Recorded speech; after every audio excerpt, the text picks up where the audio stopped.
How do you make business problems disappear? Wrap them in bacon. For business owners, marketing execs, and anyone trying to grow your business, pump your profits, and make more while doing less, welcome to Bacon Wrapped Business with Brad Costanzo. Sizzling hot business advice guaranteed to make you fat. Profits? Every week our chefs will serve you proven recipes for ramping up your revenue. Now here's your host, Brad Costanzo. All right, everybody. So I'm here with Vinnie Fisher. Vinnie, how are you, my brother? Doing great, Brad. Thanks, bud. Thanks for having me on today. Man, thanks for being on the show. I've been looking forward to having you as a guest on here ever since we talked about it at the Build, Grow, Scale event. Every time I sit down with you and every time we talk, it's like I learn something new and I get inspired to do different things. And this last podcast episode, I brought your name up because you helped inspire me to take this show and a little bit of my life in a different direction. So I, first of all, want to thank you for just all the inspiration and, friendship and mentorship that you've given me since we've known each other. One of the things, Vinnie, that really impresses me about you, and not just, I'm not doing this to blow up your ego, but to let the audience know, is that, you've done a lot. You've had a lot of success in different areas of your life. You're an attorney, an entrepreneur, multiple business owner, serial entrepreneur, etc.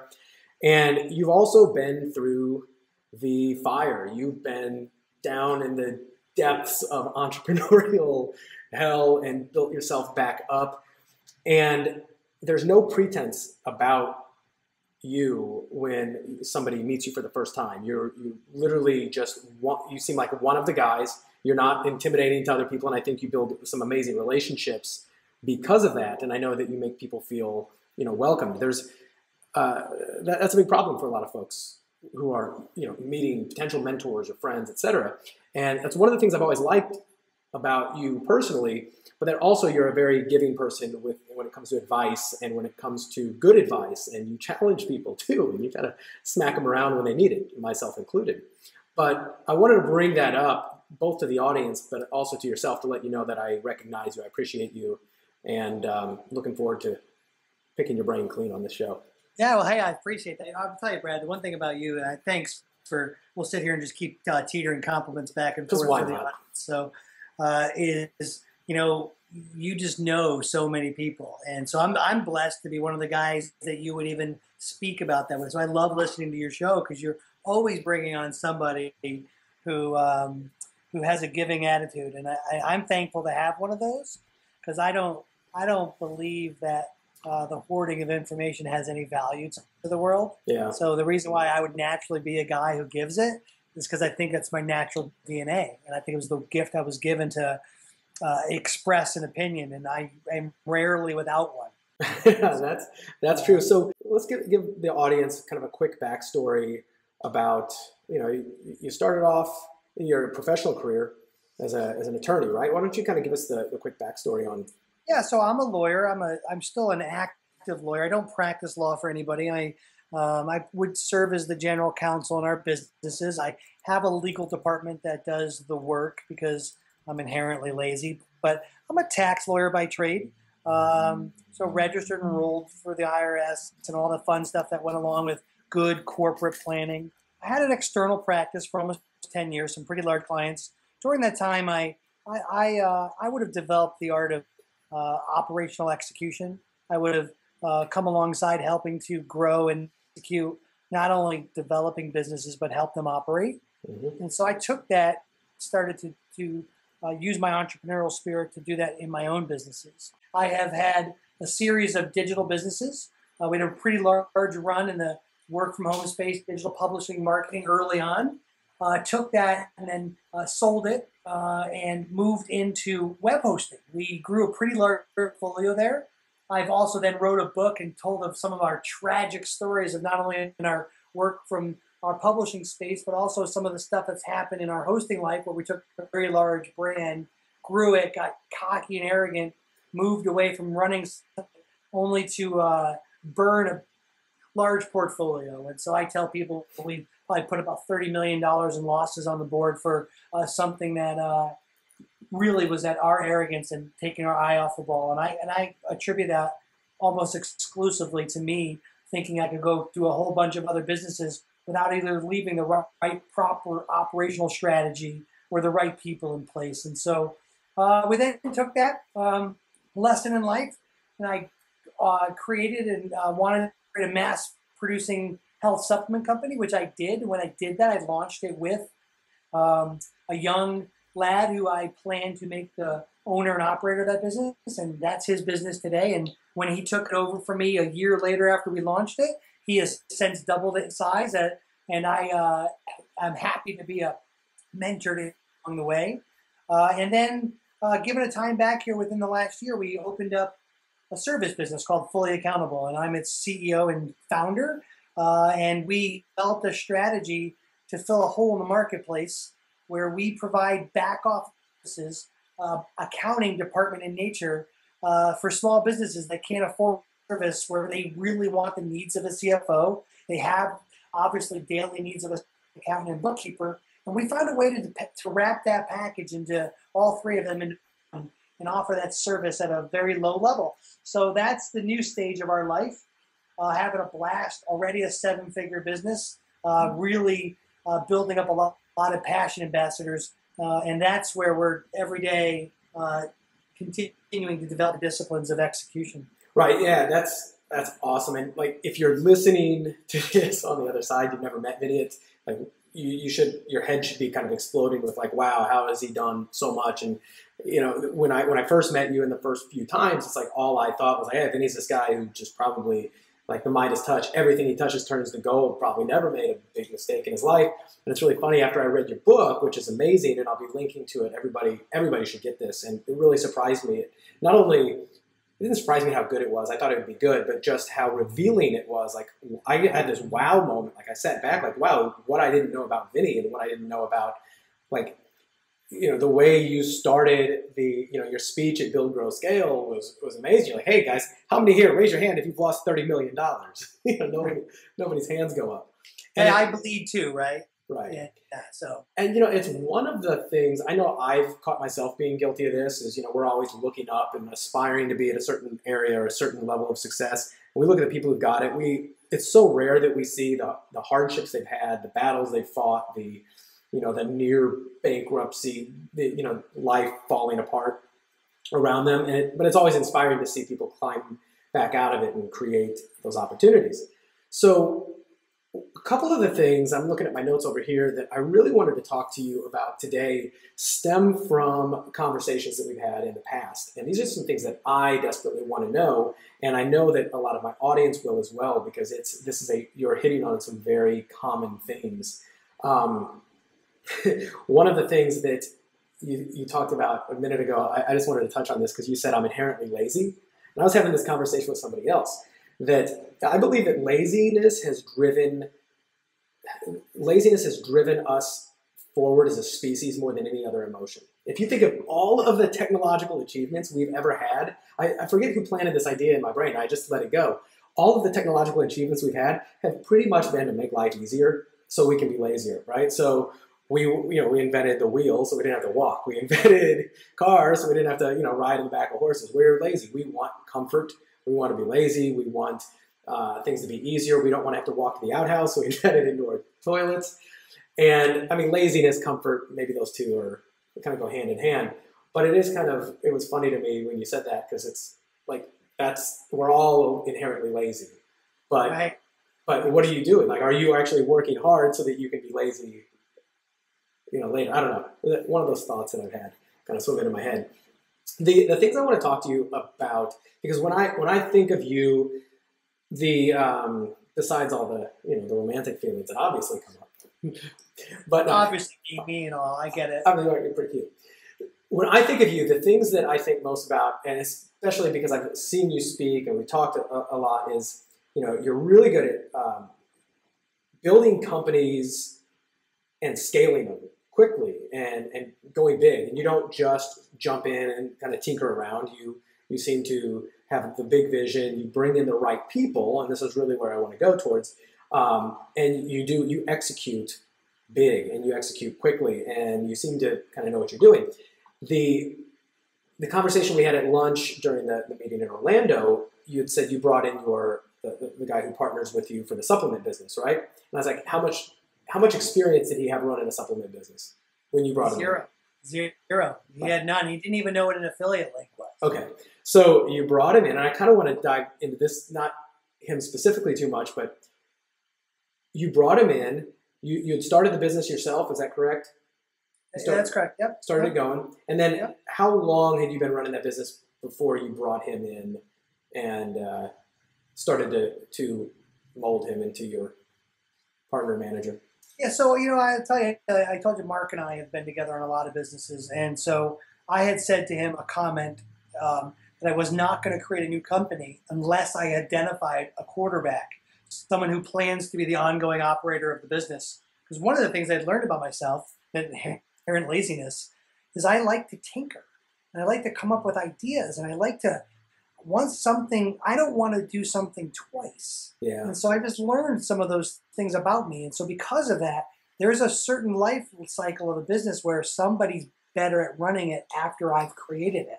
And I've learned that about myself. And so because of that, because I have some of those indices of a creative, of an entrepreneur creator more than an entrepreneur sustainer, I just decided I wasn't going to open any business without an operator. And I realized that probably best served finding somebody who culturally was somebody I would wanted to be around in life, like at least was willing to strive for the things that we lined up on. Mm-hmm. And then missionally had the same zeal for life and energy that at least I had.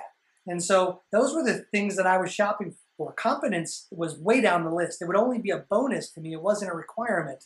And so I set out on the journey of teaching them the affiliate process of how to scale it. And so when we talk about scaling it, I early on learned that I would use the mass marketing techniques of affiliates to grow our businesses. And so whether it's online or offline, that's the secret sauce to being able to scale so quickly. But the sustainability has to come with an operator who wakes up every day caring as much or more about the business than I do. Yeah, that makes so much sense. And it's one of those things I know personally, the feelings that come up is, man, that sounds really good.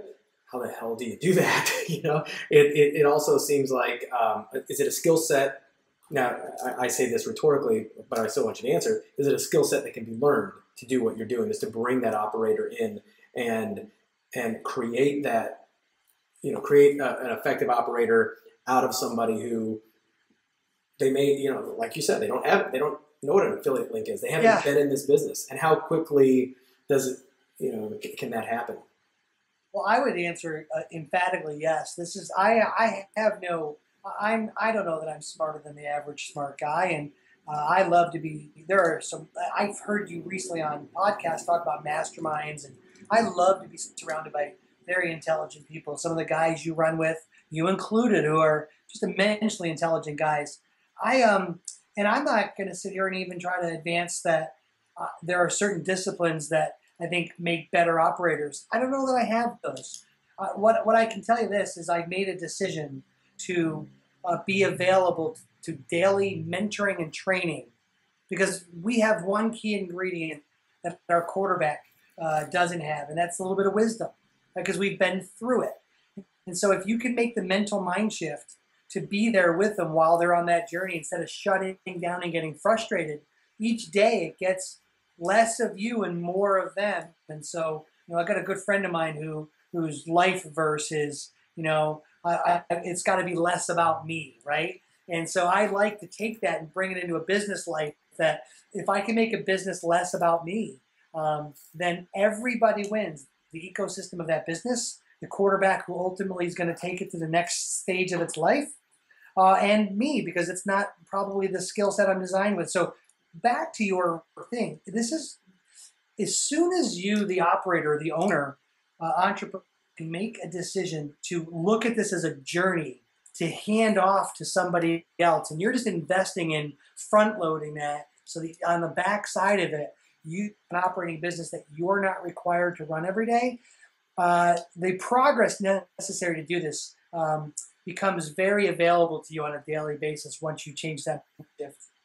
I think that's one of the biggest goals, not only of myself, but also of a lot of the entrepreneurs and colleagues and friends that I've got, because we all, people like us, we have a certain gene. Like, I think we all do like to tinker. The best entrepreneurs are tinkers. We have this insatiable curiosity about things. We love to dive in. We're not afraid to jump in with both feet and say, screw it, take some risks and try some things.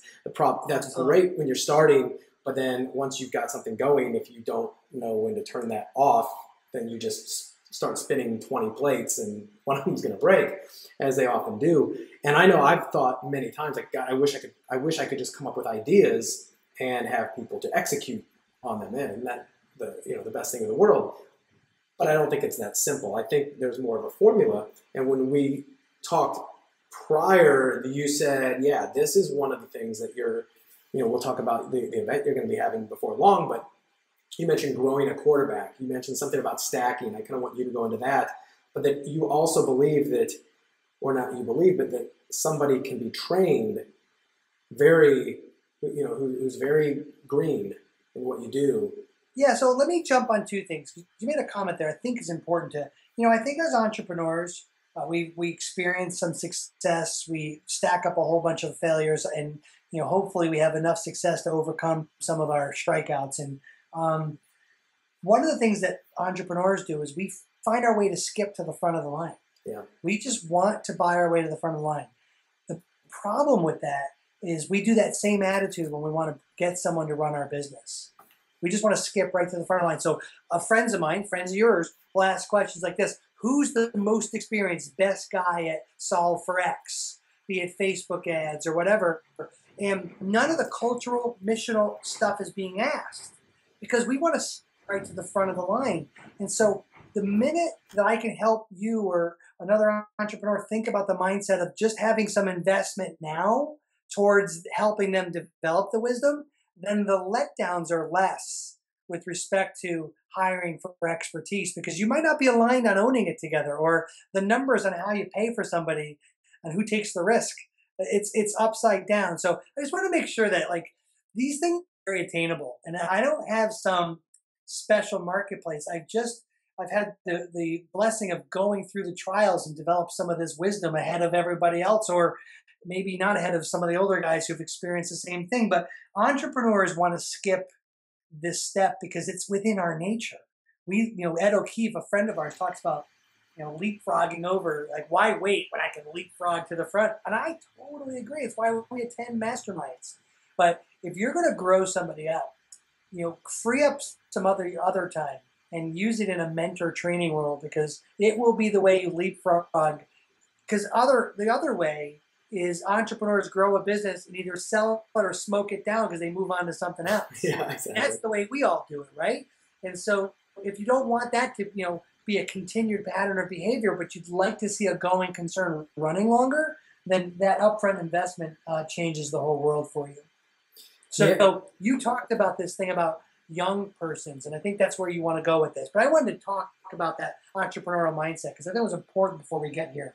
Right. So you asked the question about the youth and how do we go. I think it's important for us all to know that some of the things you and I have talked about, I believe there are three core parts to a business. Someone who comes up with the vision or the idea, the creator, the technician who's going to implement that idea, and then manager who makes sure that the vision is implemented correctly. And so a creator would be usually your founder, you, me, other entrepreneurs. We have ideas. Your technician would be that simple: a writer, a programmer, a designer, a developer, a product creator, a copywriter. And so the manager is somebody who literally makes sure that the vision and the technician implements that vision correctly. Now, a lot of times in solopreneurs, when it's early on, we have to be all three of those. Now, thankfully for me, I'm a technician in any form or fashion. So I had to find ways to work with other people in my digital businesses. But I would assume the role of manager and creator. Well, I learned really quickly that a manager needs to be able to execute, follow through, and have the desire to stay on mission. And so early on in my law practice, I met this old guy who gave me this long story, but the punchline was amazing to me. And he basically said, all you bring to the table is time and energy. And he was willing to trade his money for my time because I was youthful and I had energy. And so that started a journey for me that made me realize that the best thing a manager can bring to the table is time and energy. And I've been setting out on this journey of this season of my life to prove that competence or vast experience in the idea of managing is unnecessary to being a proper manager. A proper manager needs to have the permission to succeed with all of the opportunity to fail, the belief that they have the access to the resources they need, and the access to the vision and focus whenever necessary, which means you, the entrepreneur, has to be there to mentor and guide along the way so they don't shut down. But if you have that three-part focus, I believe you can take, and I'm doing this more than just believe. I've taken young interns out of college. I could do high school, and the reason I slipped there is because I have a bigger plan of what I want to do with high schools and our education system. But I am taking college students right now who are fresh out, and I'm giving them this, and I'm there weekly and daily helping them mentor through. But they are managing new projects in our business. So one of the things we do as entrepreneurs is we come up with great ideas, and we take our existing team and we disrupt the heck out of them by asking them to do something new. Well, I started doing it with an external mindset, make our young intern, what I would consider a project manager, make them work with external resources, not disrupt any of the internal team.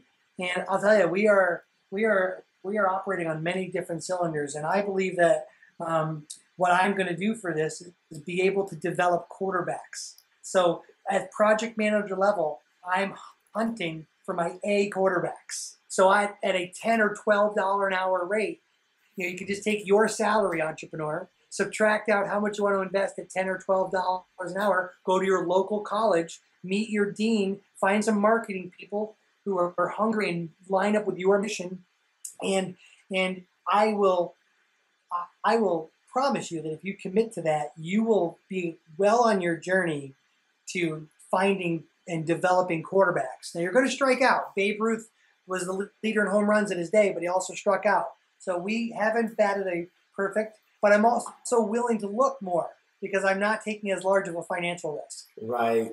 You know, you mentioned something right there just really quickly, but you had drilled in on it earlier, and I think this was your speech at BGS, but it was that about the resources. So you're saying that you found it really good to not just necessarily say, hey, we have all these resources, come use them, right? We're a company. It's go find your own resources, develop that, because A, it doesn't disrupt the internal team, but it probably also proves that if they are industrious enough to bring in their own resources, or at least find them. But can you explain that in a little bit more detail, something more tangible?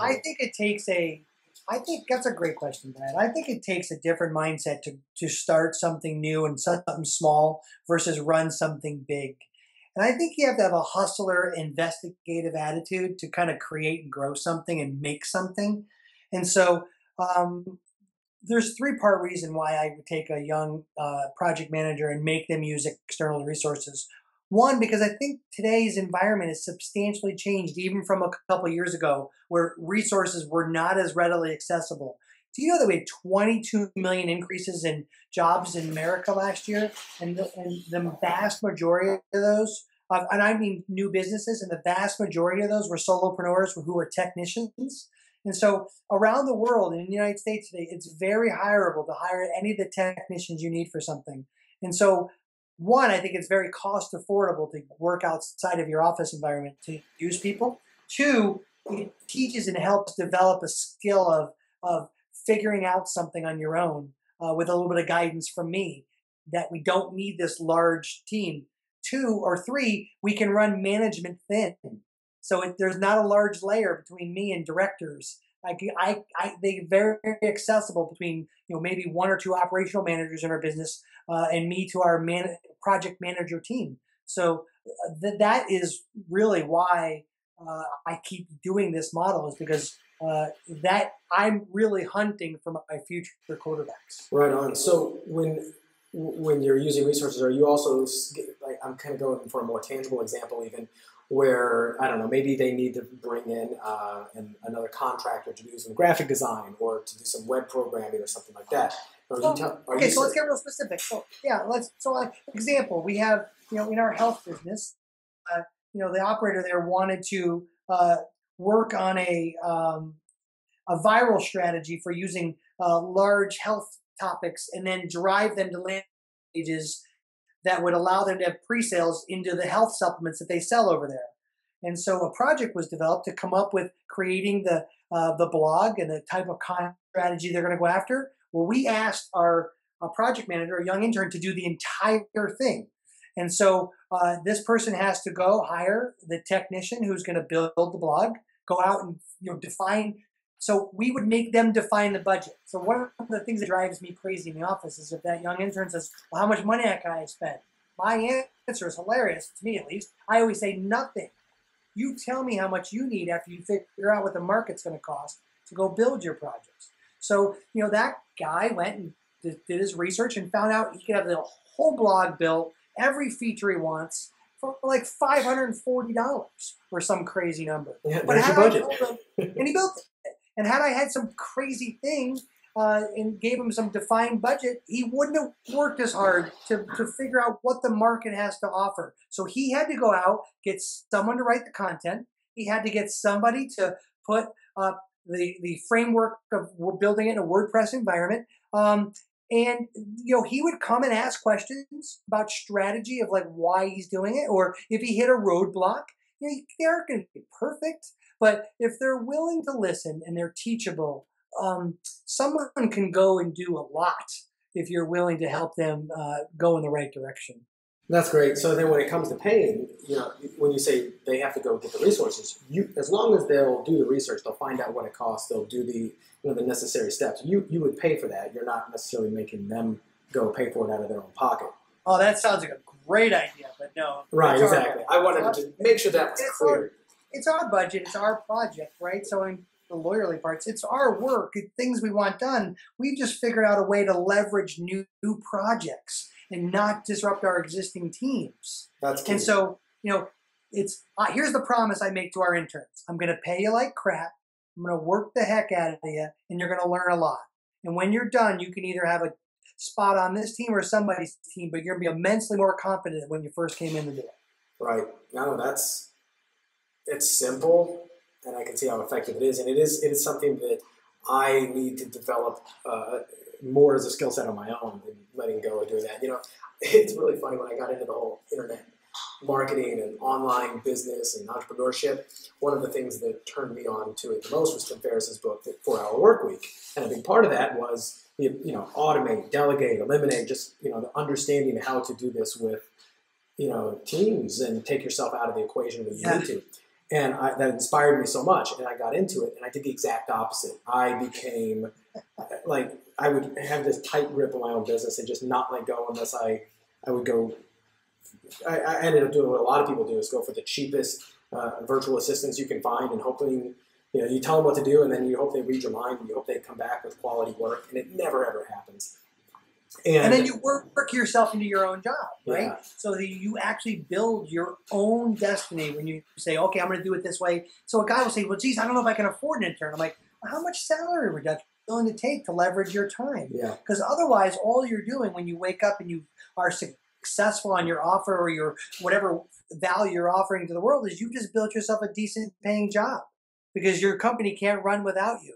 So I always say, how many weeks can your business, in some cases days or hours, run without you? It's a great litmus test to find out if you're able to leverage your own time. Yeah, it really is. Hypothetical question, or you could use a real example. You have a business idea. You could use you could go back to one that you've already done, or you could just pretend. Okay. If you have a business idea, a new product or service, whatever, business you want to launch, and you've done the visionary work, you've done kind of the basics, you're setting it up, you're getting the ball rolling before you bring somebody in. How long typically before you decide it's time to bring the quarterback in and work with them? I mean, do you kind of do that from the absolute inception, or do you get the ball rolling to where you've got, a profit, or you've got, momentum? It depends. It depends. So if I'm literally testing an idea and I'm not sure it's going to work, then it's me. If I actually am more about execution, but I'm convinced it's going to work, then I make the investment right from the beginning. So that's the shift for me, not about profitability, because that brings in other issues. Yeah. It's more about whether I'm committed to believing it's something that's actually going to stick around, or I'm guessing. If it's guessing, then we try it. We just run something. We don't want to invest in a person. But if I'm past that, so I'll give you a great real world example. I'm fully accountable. We're about just going to ask you to tell me that example, but go ahead. All right, we're about to launch an HR compliance department because all of our clients want it. And so our legal department obviously does all kinds of great things there, but it's a new initiative. So I like the idea. I know I'm not guessing. Everyone needs it. All of our clients are telling us they need it. So we went and hired a college intern who actually wants to do HR director work.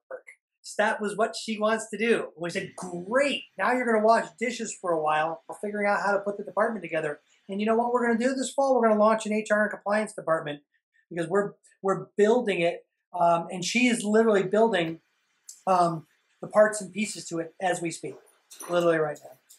That's awesome. I love that. I love the attitude, the way that you operate with that level. I mean, I think that all of the entrepreneurs that I've spoken with, especially on this show, seem to operate with that kind of, the most effective ones, with that kind of philosophy of, if you're going to do it right, do it like this, and put more attention into the talent that you're surrounding yourself with, and more than that, the talent that you're grooming. Because I think the first part of that sentence is the talent you're surrounding yourself with kind of goes back to what you said before. It's like, I just want to hire the best and put them in and wind them up and let them go. And you usually end up having frustration there. I know I've done that before. Like, I just expect them to see the vision as much as me, etc. And it's when I actually do take the time. So I read a good book not too long ago, The Hard Thing About Hard Things, The Hard Things About Hard Things, or something like that. Ben Horowitz, and he made a great quote in there. He said, a lot of hires in his career interviewed very well but didn't work out.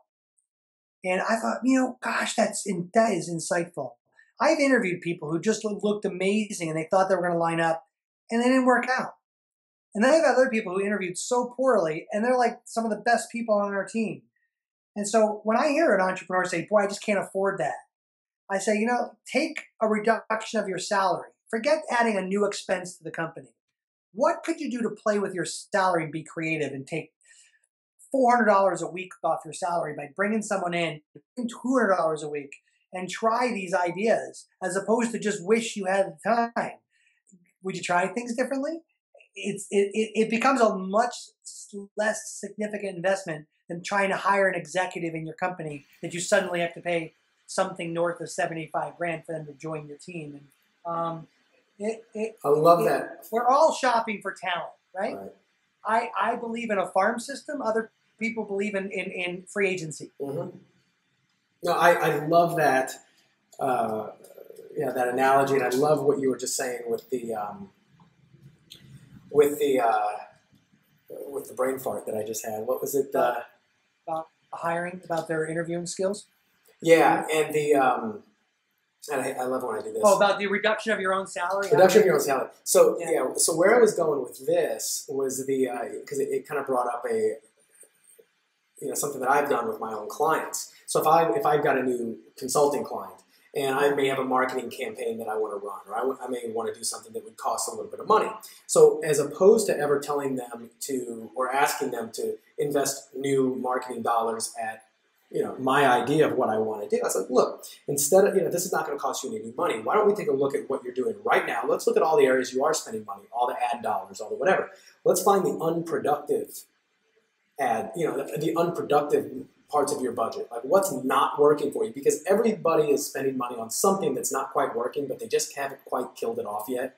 And I said, why don't we reallocate some of that money over here and just try this and see if this works. Because if it doesn't work, you're not spending any more money. You're not taking it away from something that's winning. Yeah. And if it wins, you've got a big winner. And if it loses, then it doesn't really affect your bottom line that much. No harm, no foul. No harm, no foul. So I love how you phrase that, because it's very much in line with that thinking. But it's with your own budget. Like, hey, you're overworked and overstressed, or you just have this idea that won't leave you. Like, what can you do? Well, yeah, reallocate some of that your own cash, like that's coming to you, that's going into your personal bank account, towards that, and now you're not affecting the rest of the company. Like you said, you're not disrupting the parts that are working. And we're the worst at that, right? I come in with a million ideas, and we'll leave a staff meeting, and people are like, what's my new job? Yeah. And so we've just had to isolate Vinnie from Vinnie. Yeah. And like learn that the entrepreneur can be the wonderful, when I bring in a $10 million idea, great. When I bring in a $10 million loss, ouch. Yeah. You know, one of the other big poignant things that you've said in a speech, and I love this, and I think it's something that we all have to get better. It probably takes practice to get this mindset is, but, I forget what percentage it is, but, be happy with somebody who's like, 70% of what you can do, that you're never going to, you might find somebody who's a lot better than you, and that's awesome, but be happy with 70% of you. Well, I think inherently as an entrepreneur, you have a little bit of rebel in you. Yeah. So you're probably not going to be a great employee for somebody else, but you're going to have passion and drive. And I'm always accused of high passion, which is a lot of energy and a lot of drive. And I had to get used to a 70% version of myself, or I was never going to be able to duplicate people at the executive level. And so when that light bulb kicked on for me, it changed our ability to grow multiple operations. Right. I love that. And it's something I'm going to continue to drill into my head. Because even if somebody can't do it as good as I can, that's okay. It's kind of like that 80-20 rule, right? And there's little stuff, too, that you can find to test yourself on this. So it's not just a big abstract idea. If you find yourself changing words in copy just because you would have said it differently, but it's equally effective the way someone said it, you're changing it because you need to control it. If you want to re-deliver words to your staff because you want it to come out of your mouth as opposed to what you heard, what's right, then you have a control issue because you need it to be said perfectly from your own mouth. So you can watch your own signs of what you're doing to prove whether or not you can really live with a 70% version of yourself. That's awesome. I love that point. So you are going to be talking a lot more about this topic, strategy and execution, right? In an upcoming event in about, 5 or 6 months from now. You told me a little bit about it. I know you're kind of planning it out, and it's still in the conceptual phase. But do you feel like sharing, with the audience what's on your mind? Yeah. So actually, the nice thing is we are launching the Strategy and Execution Summit. So it's more than a concept. We went live with our website. We have lined up a preliminary phase of speakers. What's the website? It's in Cleveland, October 20th and 21st are the dates for the event. On October 19th, we're having a VIP workshop. And on October 18th, for the VIPs that sign up the quickest, get to do a game day experience and enjoy the other VIP and some of our speaker list at a game day experience where they get a loge for the Browns and Broncos on Sunday before the event starts. So we're trying to have some fun as well as a big event. And the reason we're doing this event, I think, is as equally important as to when and where the event. Where, Cleveland, Ohio, when, October 20th and 21st for the two main event days. The why is that I feel so driven to do this is your audience needs to know that I hear continually from clients, friends, people in my life who call me for execution and strategy advice constantly, how to focus. And I've been attending all these masterminds, all these wonderful marketing. I think what you guys do at the boardroom, I think what our friends do at Traffic and Conversion and Build, Grow, Scale, all these guys have such amazing events. And everyone goes home slightly overwhelmed and they don't know what to do. And I jokingly said to a mutual friend of ours, there's a hole in this industry. And the hole is we don't have definable execution. And, so I started out, this all started, I'm writing a book, Execution, the remedy for any strategy. And so I love it. That then I'm going to give it away as a gift at the conference. And so it literally, what we need this information out there. We need to have a place where people can be vulnerable and honest enough to talk about the traps of where they don't have the disciplines for execution. And then, you know what? Let's give them the exact tools that work, not just talk at a high level. So we're going to be giving away how you go find your quarterbacks, develop them, develop your team, how you put the right tools and tactics for good execution of your marketing strategies that you go learn at all these events. That's what we're going to be launching. Yeah, I think that's going to be amazingly valuable. I'm absolutely sure that I will be there because you are hitting on some topics that are, very near and dear to my heart and areas that I want to continuously develop, because I think those are the skill sets that will get me to the next level. I mean, anybody who's had any success in business at all will realize that it's usually not the same skill sets that got you. The skill sets that got you to the level you're at are the skill sets that will prevent you from getting to the next level. It's not that they won't get you there. It's like if you only hone those skills, they will prevent you from taking the next step up. And the skill sets that you're talking about, those topics, I know are going to be immensely valuable to me, the other folks who are going to be there. So I want to leave you with this note, Brad. Yeah. A company sounds like a word that means more than one.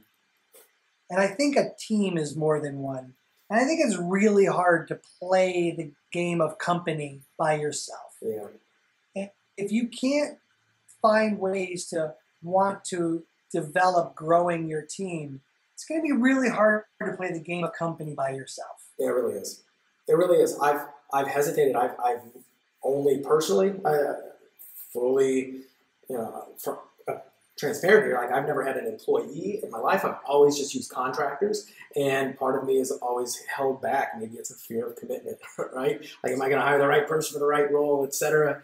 And it's never. I know it actually has held me back from growing as much as I could or that I'd like to, and it's a commitment that I'm making. It's the fear of the unknown. It really is. It's the fear of the unknown, because the minute you do once, you'll continue to do it. So it's a lot of reasons why people will spend more time in strategy and less in execution, because you don't know that first step to take. Right. And me personally, the areas of life, of business that I seem to excel the most at is actually with people and working with people, being their cheerleader, inspiring them, sharing with them, building relationships. I mean, that's why I have changed the format of this show and how I'm, even pushing more towards the power of connection, of relationships, of team building, et cetera. And it's one of those areas that I've kind of got a natural talent for, but I have not developed. Well, let me say this for everyone listening to your show: you're an amazing actor, Brad. If I need to know somebody, even though I probably within 6 degrees of contact, you're probably within 2 degrees of contact. So everyone says that about you, and it's just true. And you know why? Because you want other people to succeed. And so it's very easy for you to meet other people. And so I've been telling you, and other people, you need to give that gift out. You need to show that. You need to provide the roadmap. And if you want to come talk at our event about how you properly connect, and we would love that, because people really need help on that. We think we're good at it. We suck at it, Brad, and you're naturally good at it. So I have to work to be good at it. And I'm excited to see the direction you're heading in. I'm excited to be sitting in the cheap seats watching it. But I think our community is going to not only feel the breath of fresh air, but get immense value from you dialing into a gift set that you're supposed to be sharing with the world. I greatly appreciate that, Vinnie, and I'll take you up on that offer. I think I'd be honored. That'd be a lot of fun, and I guarantee it. I'll help bring home the bacon for you. That you will, buddy. So, is there anything else you'd like to add? I mean, we didn't really talk a lot about Fully Accountable, but I want to give you guys a plug, because I know we use Fully Accountable. We recommend them to everybody we see. It's an amazing, amazing resource that you guys have built. And what's really kind of cool about what you guys do, from at least our perspective, like people who focus on digital entrepreneurship and kind of a different kind than just traditional brick and mortar, although I know you help companies like that, is there's very few businesses out there like yourself who get it, what folks like us are doing, kind of in the new economy and in new media, who really get it, but also understand the financial side, the accounting side of what it takes, and the intricacies and the nuances. And I think you really have filled a great hole there. If there's folks out here who are listening and are like, well, we didn't really even talk about Fully Accountable. I want you to give a plug for who you guys are really set up to help the most, and kind of the ideal client, who they are, what frustrations they're facing that might make them well, thanks for that. The show designed today was to help everyone with this idea of execution, but Fully Accountable is a perfect example of that. Our perfect client is exactly what we set out to change. There's a hole in the industry for the small business owner. Is the large accounting firms offer the service they offer. The small business person who's established, who's starting to get some traction, needs accounting help, needs back office help, but can't afford to go hire the CFO. And so this was literally birthed out of the vision with me and Chris that we needed this issue for ourselves, and then we learned that other people needed it. And it was a way to, the number one thing that most small business owners want is help at the executive level to run a small business. It's that elusive CFO that we really can't afford to buy. And what we decided to do with Fully Accountable, because what happens with a small business, if you take the risk to go hire a CFO, you got to pay him $100,000 or whatever you got to pay him. Now you expect him to be the bookkeeper and the staff accountant too. And that's not really the best use of a CFO. So we figured out a way for small businesses who really only need a CFO for 3 to 5 hours a month, find out a cost-effective way to get access to high-quality CFOs who do that, as well as have staff accountants and analysts who do the on-the-ground grind work day to day so you can make those high-level decisions. That coupled with the fact that we needed to know our numbers of digital business on a regular basis. The other most popular service for us is our daily stats. We know real time our numbers from an accounting perspective because we've built the tool and the people in place to actually read and give advice on the fluctuation of the numbers. So those are the two big things that Fully Accountable is doing to build an amazing book of passion ambassadors and really helping the small business owner. That's awesome. Yeah. So as I said, we're a customer. Highly recommend you guys, and I can't say enough. So you guys can check out Vinnie at fullyaccountable.com. And Vinnie, I really appreciate your time on the show today, sharing this. I think you've got an amazing story. And I mentioned this earlier. For the listeners, if Vinnie resonated with you at all, go buy his book. The name of it is, what's the full name? Because I don't want to mess it up. So you can, the book's The Best Investment, A Better You. You can find it in Amazon. You can go to VinnieFisher.com. You can find it there. It's very accessible for you. So appreciate the plug about the book. I wrote it. It's exactly speaking to all of us, the entrepreneurs in our lives. Yeah, it really is, and it's not really about the business side. It's about what goes on in between your ears, and that's really, I think, as we all know, that's the most important and most valuable real estate out there. It's probably the most neglected in a lot of cases, but when you do take care of it, amazing things happen. I look forward to seeing you at the strategy and execution event. I think it's going to be amazing. And, once more, just from friend to friend and whatnot, I just want to tell you, I really appreciate you for who you are, for what you share with people, for the way you make people feel when you're around them. As I said, you're not, there's no pretense to you. You're always there to help, and you give that vibe off. And I always look forward to seeing you.